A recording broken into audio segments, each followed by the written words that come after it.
નમસ્તે. આજે આપણે ચપટી ઢોકળી બનાવીશું. આમાં આપણે ગવાર બી નાખી શકીએ, વાલોર પણ નાખી શકીએ, મગની દાળમાં પણ બને, તુવેરની દાળમાં પણ બને. સિંગદાણા જોઈએ 1.5 કપ આપણે ઘઉંનો ભાખરીનો લોટ લીધો છે, અને રોટલીનો લોટ હોય તો પણ ચાલે. અને મોયણ જોઈએ આપણે, તેલ, અજમો જોઈએ, હળદર જોઈએ, અને મરચું અને મીઠું જોઈએ, અને ગોળ અને ખટાશ. તો આપણે ખટાશમાં કેરી નાખીશું અને ગળપણમાં આપણે ગોળ નાખીશું. હવે આપણે આમાં પ્રમાણસર મીઠું નાખીશું. આમાં થોડુંક મીઠું વધારે નાખવાનું, કારણ કે પાણીમાં જતું રહે થોડું, એટલે પછીથી મોળી થઈ જતી હોય છે. હળદર બી થોડી વધારે નાખવાની, મરચાંનું પ્રમાણ બી થોડું વધારે હોય છે. આમાં આપણા લીલો મસાલો પણ નાખવાનો છે. જેમાં આપણે અજમો પણ નાખીશું, એટલે એનો ટેસ્ટ સારો આવે. લોટમાં આ બધું મસાલો આપણે એડ કર્યો છે. હવે આપણે મોયણનું તેલ નાખીશું. મોયણ માટે તેલ ઉમેરવાનું છે, અને આપણે જે રીતે ભાખરી બનાવતા હોય તો એના ગુલ્લા કેવી રીતે બની જાય તેવી રીતે આપણે લોટ બાંધી અને પહેલાં ગુલ્લા બનાવીશું. પછી ચપટી ઢોકળી કરવાની. ગુલ્લામાંથી આપણે નાની નાની ચપટી બનાવીશું. ચપટી ઢોકળી કહેવાય છે આને. આ રીતે લોટ બાંધ્યા પછી એને આ રીતે આપણે આવી ચપટી ઢોકળી કરવાની, આવી રીતે ચપટી વાળવાની. આવી રીતે બધી ઢોકળી આપણે બનાવી દેવાની. આ ઢોકળી બહુ મીઠી લાગતી હોય છે, સ્વાદમાં બહુ સરસ લાગતી. એટલે જે ગુલ્લા કરીને વણવાનો સમય બગડે નહીં. અને હા, બસ આ રીતે જ કરી દેવાની. બરાબર છે. આ બધી જ આ રીતે બનાવી દેવાની. એટલે આ લોટ બાંધી અને સમય ઓછો હોય તો લોટ બાંધીને હું ફટાફટ આપણે બેઠા બેઠા આ રીતે કરી શકીએ. આ રીતે ચપટી બની નાની નાની, હા, અને એની ઢોકળી બનાવી શકાય. નાના છોકરાને બી બેસાડી દેવાય આ રીતે કરવા માટે. આપણી પાસે ટાઈમ ન હોય તો નાના બાળકો બી આ રીતે બનાવી દે. અને લાગે પણ બહુ મીઠી. ટૂંકમાં સમય જ્યારે ઓછો હોય ત્યારે આપણે આવું તાત્કાલિક હા બનાવી શકાય. આ રીતે બનાવી દેવાની. બધી ઢોકળી આ રીતે આપણે કરી દેવાની. વણવાની બિલકુલ નથી, અને જાડી પણ નથી રાખવાની, આવી પાતળી જ રાખવાની. તો આ રીતે બની જાય એટલે હવે આપણે આગળની રીત આ રીતે આમ કરતા જવાનું. ચપટી ઢોકળી તૈયાર કરવાની છે. હવે આપણે એને બનાવવાની રીત જોઈશું. પ્રથમ કુકરમાં આપણે સિંગતેલ લેવાનું છે. સિંગતેલમાં આ રેસીપી સારી બનતી હોય છે. અન્ય તેલમાં પણ બનાવી શકાય. ગેસની ફ્લેમ ફૂલ રાખવાની છે શરૂઆતમાં.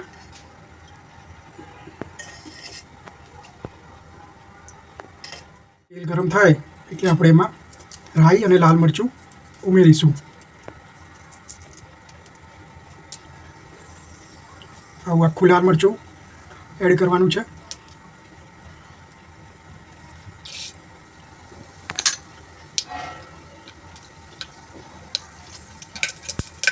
તેલ આવી ગયું છે. હવે આપણે હિંગ નાખવાની છે.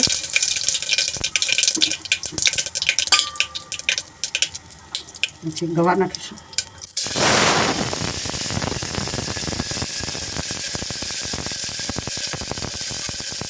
ગવાર સ્વાસ્થ્ય માટે ખૂબ જ ફાયદાકારક છે. એના ગુણધર્મો આપણે અગાઉના વિડીયોમાં જાણ્યા હતા. ગવારમાં વિટામિન કે વિપુલ પ્રમાણમાં હોય છે, જેથી એ શરીર માટે ફાયદાકારક છે. આપણે કોથમીર મરચાં ગ્રાઇન્ડ કરી નાખીશું. કોથમીર મરચાંની ચટણી ગ્રાઇન્ડ કરેલા એ એમાં એડ કરી દીધા છે. આખા પણ નાખી શકાય છે. આપણે પાણી એડ કરીશું. ગેસની ફ્લેમ ફૂલ જ રાખવાની છે. સિંગદાણા નાખીશું. સિંગદાણાને પલાળી નાખવાના. જો આપણે બીજ અડધી તપેલી પાણી લઈશું.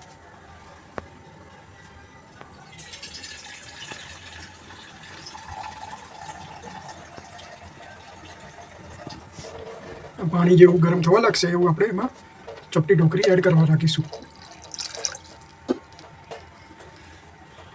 ગેસની ફ્લેમ ફૂલ રાખવાની છે.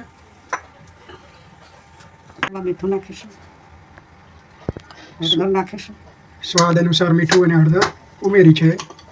કાશ્મીરી લાલ મરચું. આમાં આપણે ખાંડ નથી નાખવાની, પણ ગોળ નાખવાનો છે. આપણે ઢોકળી અડધી ચડી જાય પછી આપણે કેરી નાખીશું, અથવા તો લીંબુ નખાય. કાચી કેરી અથવા લીંબુ, હા, જે નાખો એ નાખી શકાય. એ એડ કરી શકાય ખટાશ માટે. આપણે ગેસ ફાસ્ટ જ રાખવાનો છે. બધું મિક્સ કરતા રહેવાનું આવી રીતે વચ્ચે વચ્ચે.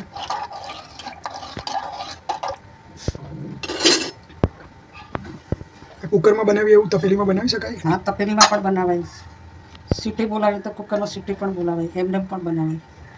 પણ આવું કુકર જેવા જાડા વાસણમાં બનીએ તો વધારે સારી બને. દાજે નહીં. તો પાણી ઉકળી છે, હવે આપણે થોડી થોડી અંદર એડ કરતા જઈશું. ચપટી ઢોકળી આવી રીતે એડ કરવાની છે. આ રીતે આપણે છૂટી છૂટી નાખતા જઈશું.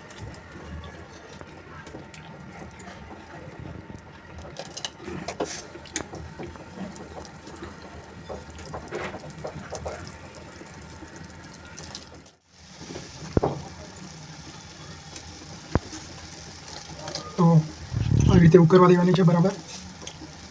બધી ઢોકળી આપણે ઉમેરી દઈશું ધીમે ધીમે. હવે આપણે આને ઉકળવા દઈશું અને થોડી વાર ઢાંકી રાખીશું. આપણે ઢોકળી ચડી ગઈ છે, ગવાર પણ ચડી ગયો છે, ઢોકળી પણ ચડી ગઈ છે. તો હવે આપણે એમાં ગોળ નાખશું જરૂરિયાત પ્રમાણે. અને આપણે કેરીની ખટાશ નાખીશું.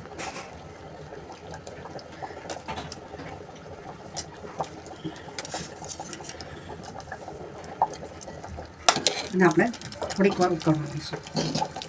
ગોળ ઉકળી જાય અને કેરીની ખટાશ થોડી ઉતરી જાય.